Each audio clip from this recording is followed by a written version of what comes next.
So once you've done the ball massage, the transverse massage across the bottom of the foot and work the moves across the top of the foot, start working on these. So it's getting your nervous system more connected to muscles that should be working in your feet. So there's muscles that connect, that begin at the top knee and knee here, they go all the way into your foot. And there's muscles that begin in your foot and also end in your foot too. So they're the intrinsic muscles in your feet. Often they're not working so well. So we want them really primed as well.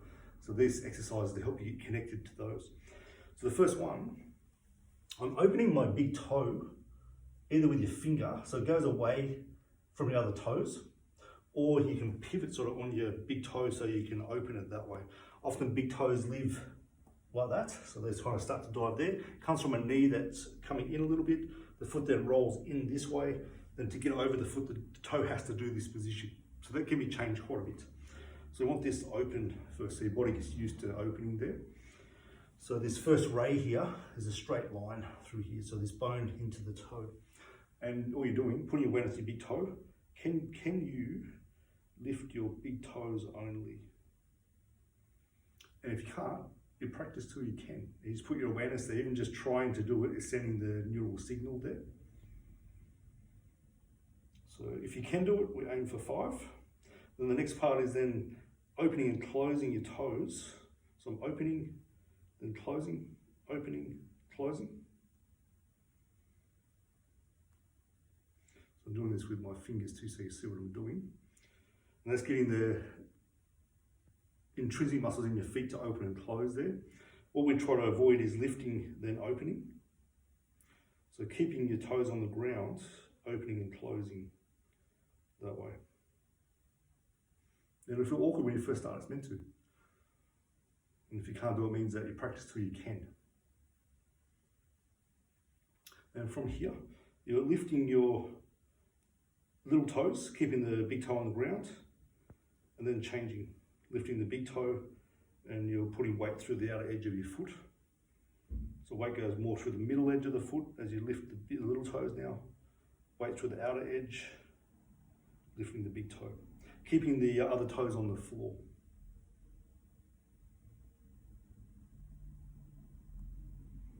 So this helps control the mid-foot motion through the middle of your foot here. From here, lift your toes. Then with your big toe, your little toe, you're aiming to spread. So make all the toes as wide apart as you can and put them back down.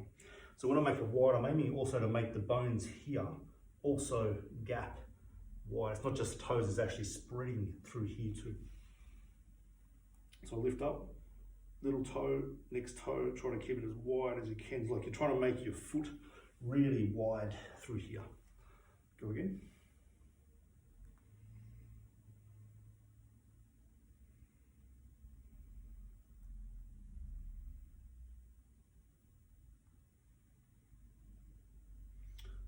Next part is called short foot.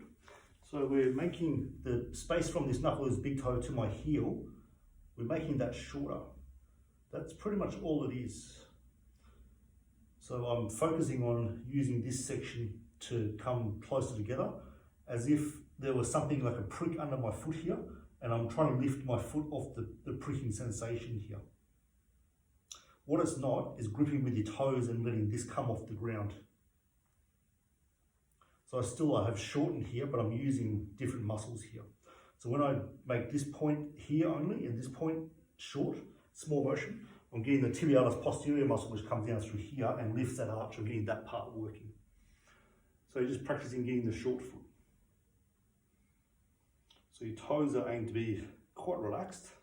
You're not aiming to grip with them, but it's just this section. And what you'll notice when I do that, the foot starts to supinate and starts to make this bit of an arch through here, and actually lifts the arch of the foot. So there's no actual bone in your foot that makes an arch. It's actually the configuration of all the bones with the muscles acting around it that makes the arch. So here we're optimizing what we have for the arch and the springiness in the bottom of the foot. And practice the other side. I'll do that now. So as long as this stays on the ground here, and you're getting some motion there, you're doing the right thing. What I'm not focusing on as I do it, which is something you can do, is just opening that knee When I open my knee, it wants to lift that foot. Yeah, so I'm not just doing that.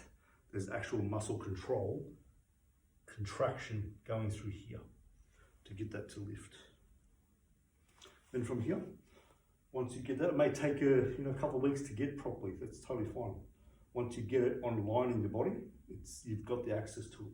So with short foot again, and just bend the knee, come back up. Doesn't have to be deep, but we're practicing letting the ankle move while the short foot is there. Other side, short foot. Don't let the arch drop. Don't let the short foot go. So we're doing 5.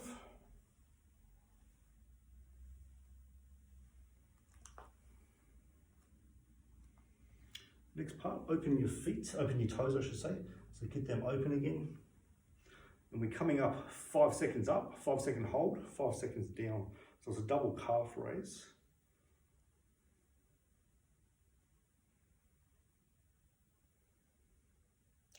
I'm putting a little bit of pressure through that big toe the whole time. Just a little bit, it's not like it's offline, so there's some pressure in the big toe. And 5 seconds down. And 5 seconds can seem like a long time when you do this, by the way. So there's a lot of control happens through the body when we do this. I'm a bit of a diaphragm gripper, so I feel like I cut my breathing off for a second as I do this, and I'm learning to relax my breathing as I do this. So we do that 5 times. We'll just do one more for the sake of the clip. See how my foot's wanting to roll out here, but aiming not to let it roll out and up. So it goes straight up, straight down.